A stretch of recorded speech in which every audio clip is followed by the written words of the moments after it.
there, and welcome to the Marketing SOS Show. My name is Eric E. I am your host, and I'm here to help you with any marketing or business-related question you have.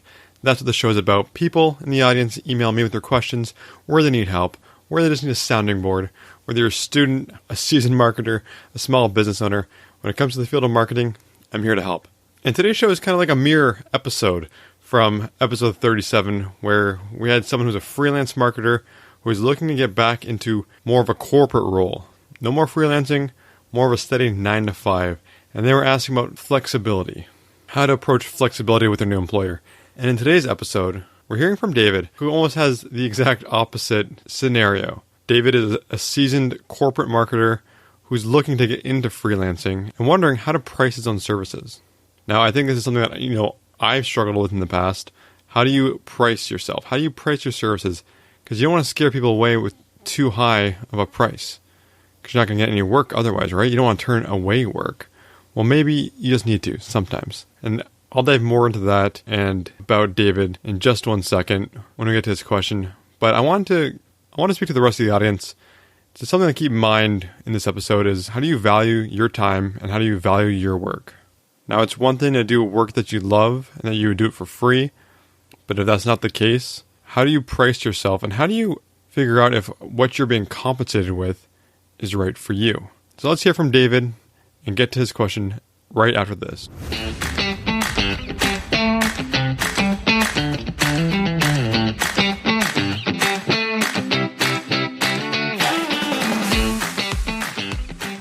So David writes, "Hello, Eric. So I've embarked on becoming a freelance marketing strategy consultant." Sounds very impressive. "I have years worth of experience working at big companies, startups, and have a degree in this field. I have a job in this field but want a side hustle. I'm working on a website and I'm making a Fiverr page. What I would essentially do is conduct market research for a business, service, and effectively map out in detail what they can do to reach more customers and increase brand awareness. It would most likely be a few-page report. I wouldn't engage in the strategy personally, just give them guidelines.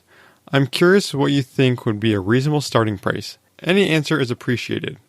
So David, congratulations on starting your side hustle and getting out there and trying to make something for yourself. I think that's always a good approach. Like we had in the last episode, it was all about flexibility of time and how you work with your employer to figure out how you can maximize your time, whether at home or in the office. And I think in this case, it's also flexibility. Flexibility of income. Flexibility of options. So you don't have to rely on just one employer going forward for the rest of your life. You have your own sustainable side income, which can never hurt. It only gives you more flexibility and options. So congratulations. Now we'll get to the pricing in just one second of how I would help set that price. First of all, I think a website is a great idea. You need to have a page dedicated to you and your services, building your personal brand on the internet. Absolutely, 100% agree. Now, one question I have for you is, why Fiverr? You have all this corporate and startup experience. Why are you going with Fiverr, who I assume the clientele might be much different than what you're used to working with, and would definitely affect the price point you're looking at?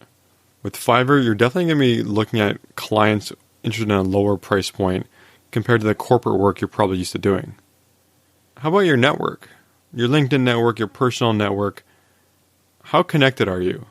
Would anyone in your network be interested in these services from you? I assume a lot of your contacts might be bigger corporations like you're used to working in. So you could probably charge a premium working with them than you could on a platform like Fiverr. So pricing is going to be largely dependent on which clientele you're going for. So if you have your own personal website and brand, I'm assuming you're going for the bigger clients or ones that can pay you a steady rate. Or with Fiverr, they're going to be lower charging clients or lower paying clients. So the corporate clients might not be as frequent and require more hustle and networking and referrals than on a Fiverr page. But I kind of see where you're going here.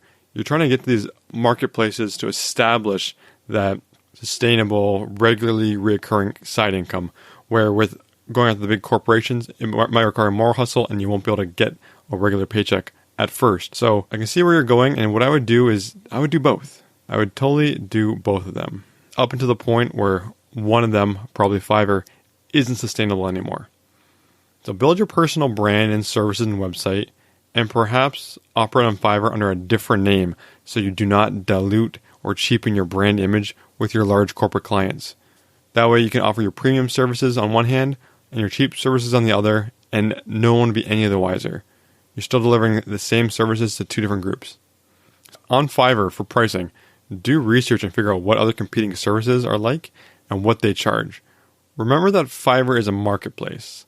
Even if you have the best service and the highest price, you might not get any additional customers as you're out of their price point.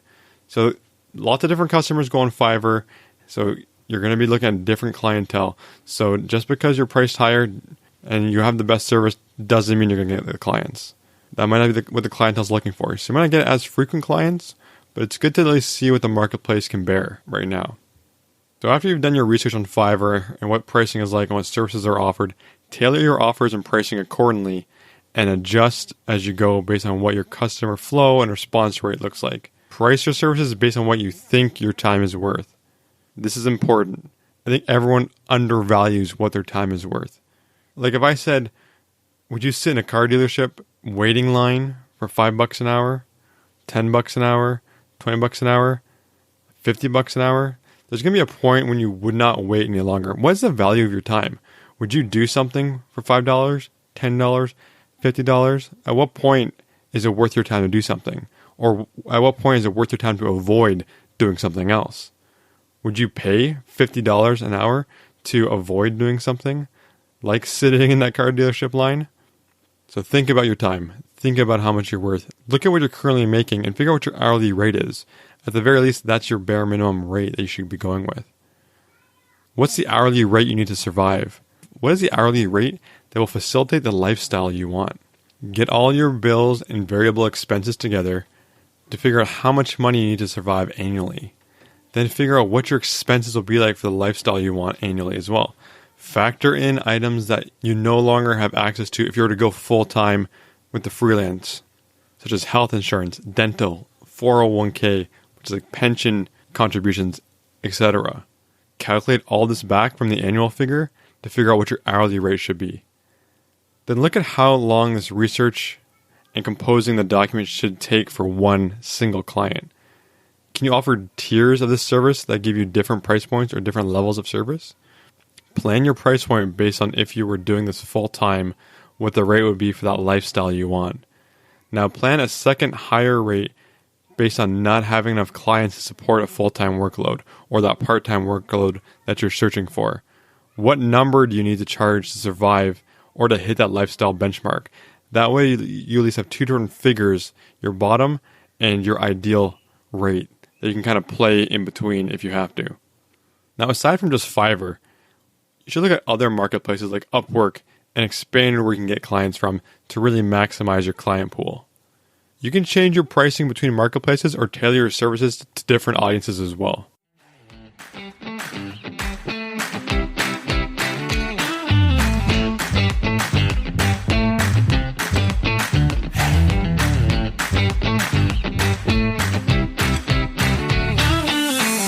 So David, I fully realize I did not give you an actual price that you should be looking for. However, I think it's more important for you to sit down and figure out what is the value of your services, are people willing to pay for it, and how much would it take for a company to pay you for you to be willing to do this work? Would you do this entire strategy for $25? Would you do it for $400? It's a huge decision, and even your price itself will help position your services. If you price too low, just to get more clients, people may perceive that the value of your services are lower than what they actually are. So be very careful with how you price things, but figure out what you need to survive and thrive before you put anything in stone. So for everyone else out there listening, I would ask you to take a second to evaluate what's your own time worth. For the work that you're doing or work that someone would request that you do or help them with, how much would you need to charge for it to be worth your while? Also, how much is your time worth to avoid doing something? So for instance, if you say your time's worth $200 an hour, and you don't want to go cut the grass for an hour, would you pay someone $10 to cut the grass? Or are you going to save that $10 and go and cut the grass? So is your time worth $10 or is it worth $200? Now, I tend to do most things myself just to save a little bit of money, but it's an interesting question. how do you value your time? What will you avoid doing because you're worth more than what it costs that you could pay someone else to do it? Or how much would it cost, or how much are you worth to do something, to do some activity for someone else? Like I say so much on the show, I think it's always great to take a step back and think about things. Think about how you're compensated. Think about what you feel you're valued at, what your years of experience, your skill level, all the contributions you made to your organization in the past. What is its value? It's easy to look at your value annually and know how much you make, but when it comes down to the hours and minutes in a day, how do you prioritize your workload based on your value and what's going to deliver the most value to your company or to your life? That's what you should be working on. That's what you should be focusing on instead of all the things you can get someone else to do. So David, thank you so much for writing in this week. And thank you to everyone else out there listening. I truly appreciate your time and for you checking out the show. I would love it if you could rate the show on iTunes, rate the show wherever it is you're listening. Give it a 5 stars. Give it whatever stars you think appropriate. Leave a comment. Any feedback is appreciated. And with that, thank you so much. My name is Eric E. This is the Marketing SOS Show, and we are out.